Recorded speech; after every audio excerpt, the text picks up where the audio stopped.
السلام عليكم ورحمة الله. ازيكم؟ يا رب تكونوا بخير. فيديو جديد النهاردة مع بعض. نبدأ الفيديو بالصلاة على النبي.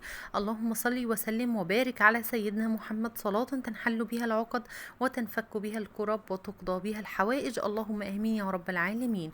قبل ما ابدا في تفاصيل الفيديو، لو انت اول مره بتشوفي القناه يا ريت تشتركي معايا وتفعلي الجرس علشان يوصلك مني كل جديد، ويا ريت الفيديو ده تشيروه مع اصحابكم، بجد هتستفادوا جدا من الفيديو ده. كل حلمنا ان يكون غسيلنا نظيف، غسيل بدون بقع الوان زاهية. فالنهاردة في الفيديو ده هقولك ازاي تعملي خلطة لافضل درجة من درجات النظافة. طبعا سعر الاوكسي رفع بقى اعلى من الاريال واعلى من البرسيل واعلى من التايد ده بعد المقاطعة. قبل المقاطعة كان الاوكسي اقل سعر فيهم. فالنهارده برضو هقولك ازاي توفري جدا جدا.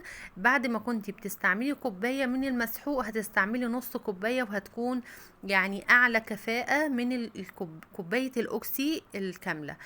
اللهم صل وسلم وبارك على سيدنا محمد. كيس الاوكسي ده كان 4 كيلو، عليه 2 كيلو وزن زيادة. فالنهاردة هقولك ايه اللي انت تضيفيه على الوزن ده، وهقولك برضو الاكياس اللي هي 2 كيلو ونص تضيفي عليها اضافات ايه وكميات قد ايه. طبعا كلنا عارفين صابون الشمس. صابون الشمس ده اللي هو من زمان جدا وهو موجود، طبعا من الحاجات اللي فعلا اثبتت نظافة، ويعني الناس كلها بدون استثناء كانوا بيستعملوه.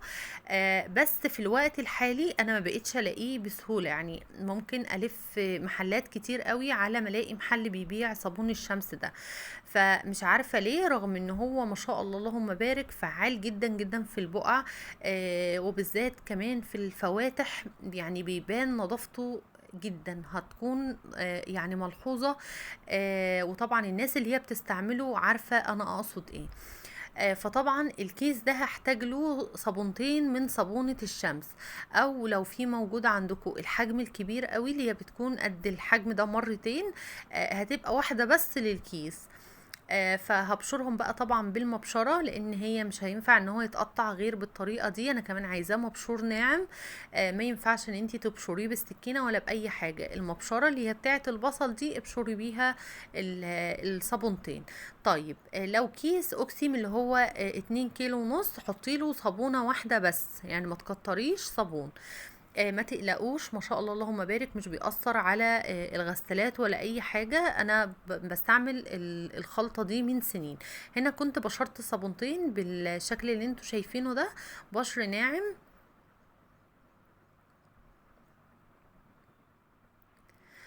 خدي بالك كمان الخلطة دي لما تيجي تستعمليها حطيها مع الغسيل جوه الغسالة، ما تحطهاش في الدرج.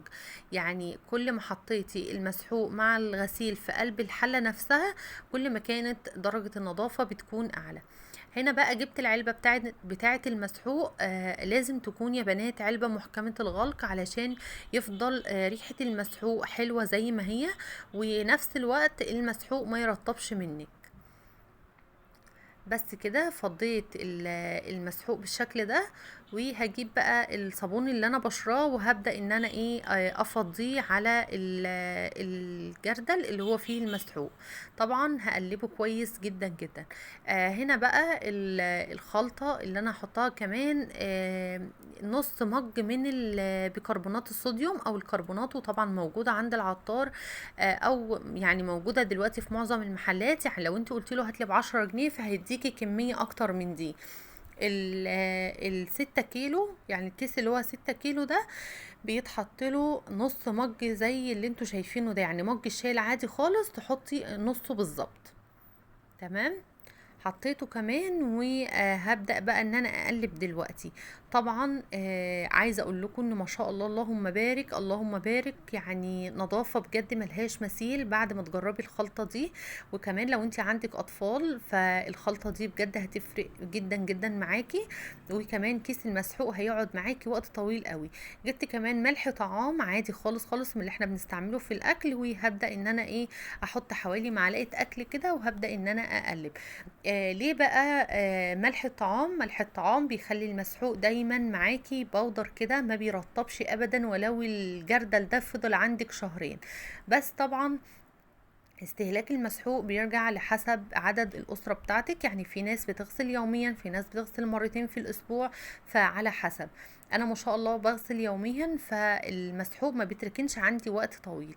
إنما طبعا لو هيتركن عندك وقت طويل، فالخطوة بتاعت الملح دي مهمة جدا جدا جدا. بس كده.